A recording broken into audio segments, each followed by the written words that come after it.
kapuso, may napapansin ba kayong mga bukol sa kahit anong parte ng inyong katawan? Aba, huwag niyo pong ipagsawalang bahala yan at agad nang ipakonsulta sa doktor.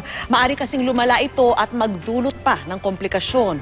Tulad na lamang ng nangyari kay Lilia. Naglilinis po ko sa papag.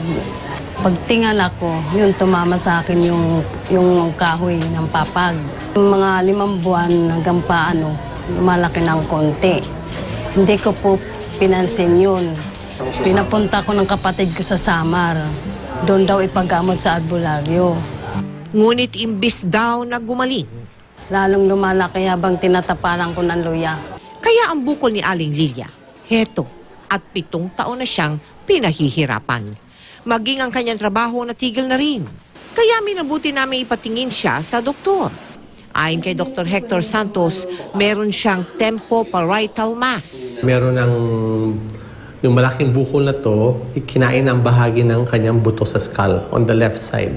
Nakapasok na siya sa pinaka-cranial vault, no, na itutulak niya yung brain. Maaari din daw na hindi ang pagkakauntog ang dahilan ng bukol ni Lilia, kundi ang sakit nitong goiter.